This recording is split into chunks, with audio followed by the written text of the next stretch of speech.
लीजिए एसएचओ बोल रहा है कि जल बड़े गंभीर, तब उन्होंने जाकर इस पे एक्शन लिया। शाम लेकिन अभी भी एक ही आरोपी की गिरफ्तारी हुई है और बाकी के अभी भी खुले घूम रहे हैं, क्या लग रहा है? देखिए, इसमें बिल्कुल ही पूरी मशीनरी फेल है, क्योंकि जब एफआईआर हो गई उसके बाद लापरवाही बरती गई, उसके बाद भी गंभीरता से नहीं लिया गया। उसके बाद कोई भी सरकार का प्रतिनिधि, सरकार का जनप्रतिनिधि जो क्षेत्रीय विधायक है, जिनका प्रथम कर्तव्य बनता है कि मेरे क्षेत्र में कोई घटना घटे तो मैं वहाँ। तो देखिए यहाँ पर लगातार, और उनकी हालत मैं आपको बता दूं कि हालत गंभीर इसलिए क्योंकि अन्न का एक दाना उन्होंने मुंह में नहीं लिया है, चूल्हा नहीं जला है उनके घर में। सर आप क्या कहेंगे? मैं कहना चाहूँगा पूरी तरह से मशीनरी की फेलियर है, और जब हम इमरजेंसी होने के बाद भी जब हमने डेड बॉडी को हम मॉर्निंग में पहुंचे तो उस time they was almost about to bind up, वो ले जाने चाह रहे थे और उन्होंने किसी भी तरह की कोई फॉर्मेलिटी नहीं की। जब हमने थोड़ा दबाव डाला तो एसपी ने हमें धमकाया कि, और जो भी ऑफिसर थे उन्होंने हमें धमकाया कि हम आपको गिरफ्तार कर लेंगे। देखिए ये एक और बड़ी बात निकलकर सामने आई कि किस तरीके से धमकाया गया इनको कि इन लोगों को भी गिरफ्तार कर लिया जाएगा। इन्होंने शिकायत की, उसके बाद इनको धमकाया गया एसपी की तरफ से कि इनको गिरफ्तार कर लिया जाए। देखिए किस तरीके का जंगल राज चल रहा है। ये एक और बड़ी ब्रेकिंग यहाँ से निकल कर आई है कि इनको धमकाया गया। हमें धमकाया गया और हमारे लिए बड़ी गाड़ी लगाई कि हम आपको अंदर कर देंगे, पर हम नहीं हटे और हमने सारे नेताओं को सबको कॉल किया, कोई भी नहीं आया। 10 बार कॉल करने के बाद फिर हमारे संगठनों ने इकट्ठा होकर थोड़ा दबाव डाला ताकि थोड़ी कार्रवाई हुई। उसके बाद ऑफिसर्स आए और हमारी बात सुनी गई, तो भी हमें इनिशियल बताया। हमारी तो डिमांड थी, हमने कहा पूरे परिवार को पूरा सपोर्ट करो। किसी ने कोई सुनवाई नहीं की, कोई सपोर्ट की बात नहीं, सिर्फ वो चाहते थे कैसे बाइंड अप करके भेजा जाए, मुद्दा खत्म हो। हर कोई चाहता था कि मैटर को गांव भेज दिया जाए, जयपुर से हटाया जाए। परिवार ये भी कह रहा है कि उनकी इच्छा के वो नहीं चाहते थे अंतिम संस्कार किया जाए, लेकिन फिर भी उनको डराया जा रहा था, धमकाया जा रहा था, लगातार कि बॉडी को हटाओ, बॉडी को हटाओ। हम लोग सपोर्ट कर रहे थे, हमें भी धमका रहे थे, अलग कर करके सारी बातें कर रहे थे, स्प्लिट कर रहे थे सब लोगों को, उनको अलग अलग जगह कन्विंस कर रहे थे कि आप साइन करे दें। 5 साइन होने का वेट कर रहे थे। डॉक्टर्स को भी बुलाया गया, इसमें डॉक्टर्स भी शामिल है, डॉक्टर्स को बुलाया।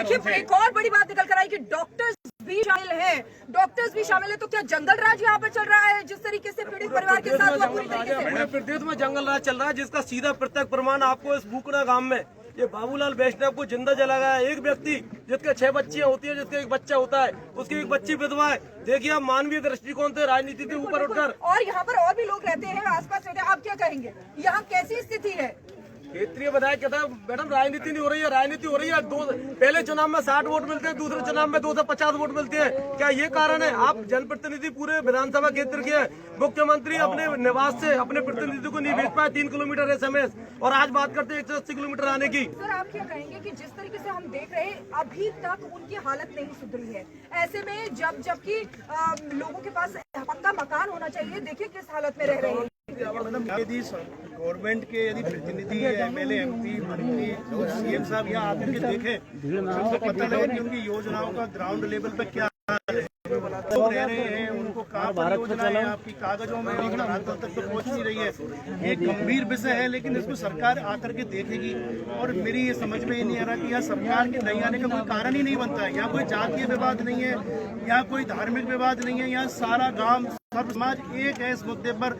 किसी भी फिर सरकार क्यों नहीं आ रही है, क्यों उनको आने में हिचकिचाहट हो रही है? क्या संवेदनहीन हो चुकी है सरकार? तो आप सरकार से क्या कहेंगे, क्योंकि हम जिस तरीके से देख रहे हैं अशोक गहलोत सरकार बिल्कुल यहाँ पर सोई हुई है, कानों में जूं नहीं रह रही है, और यहाँ पर पीड़ित परिवार लगातार यहाँ पर बोल रहा है, कह रहा है कि उनके साथ नाइंसाफी हुई है, लेकिन वो नाइंसाफी उनके कानों तक नहीं पहुँच रही है, चित्कार उनके कानों तक नहीं पहुँच रही है। माननीय मुख्यमंत्री अशोक गहलोत जी, जिनको की संवेदनशील मुख्यमंत्री के नाम से जाना जाता है, मैं आपको 3 दिन का, आप क्या मांग करेंगे? मैं आपको 3 दिन का समय दे रहा हूँ कि आप आइए गांव, नहीं तो हम आपके मुख्यमंत्री निवास का घेराव करेंगे। ये हमारी चेतावनी है चैनल के माध्यम से। उनकी स्थिति देकर के देखिए आप, क्या 10 लाख रुपए देकर के और एक संविदा की नौकरी देकर के आप ये न्याय कर रहे हैं? आप ये कैसा न्याय है? हमारे व्यक्ति 25 लाख रुपए लेकर दिल्ली से आ रहे हैं, इसमें क्या न्याय कर रहे हैं आप? आपसे अच्छा तो वही कर रहे हैं आप। गंभीरता, दिल्ली से कपिल मिश्रा जी आने वाले हैं, वो 25 लाख रुपए कपिल मिश्रा जी कब 25 लाख लेकर आ रहे हैं, लेकिन यहाँ की जो राज्य सरकार है सिर्फ 10 लाख थमा दिए हैं, वो भी अभी तक मिले नहीं है, वो भी अभी तक मिले नहीं है। रवि, और देखिए ये हालत है। लेकिन अशोक गहलोत जो यहाँ पर नहीं आए हैं और इनका कहना है कि जब तक वो नहीं आएंगे ये अन्न का एक भी दाना मुंह में नहीं डालेंगे। लेकिन आपने देखा रवि किस तरीके से आत्महत्या का स्वरूप देने की यहाँ पर कोशिश की गई।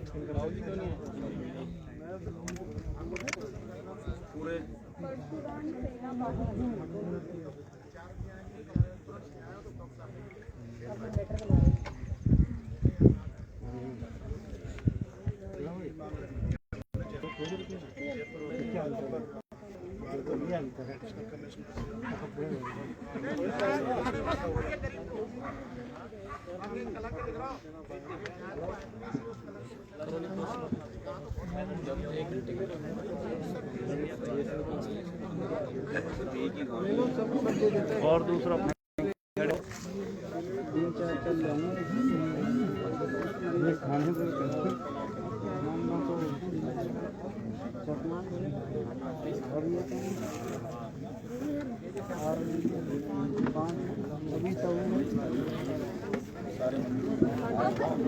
बेटा हमारी भी सफाई करो, हमारी भी सफाई करो।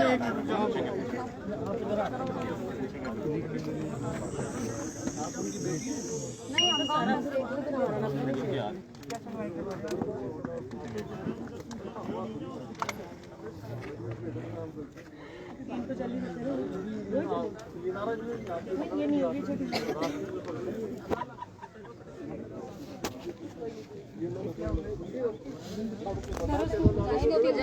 जल गया, उसे बुझाए ना, आग लगाई तो उन्होंने बुझाया था उसकी आग को बाबूलाल। अच्छा आपने बुझाई दिया? हाँ बुझाए चलते हुए दुपट्टा रे उसमें डाली थी उस टाइम पेट्रोल पर उसने डाली, किसी ने डाली, उसने मरा, उसने पेट्रोल डाला था।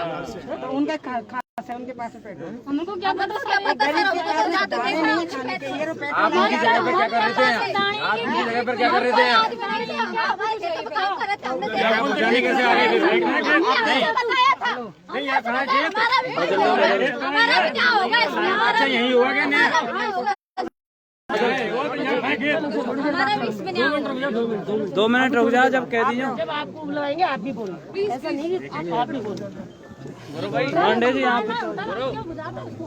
आप क्यों आए?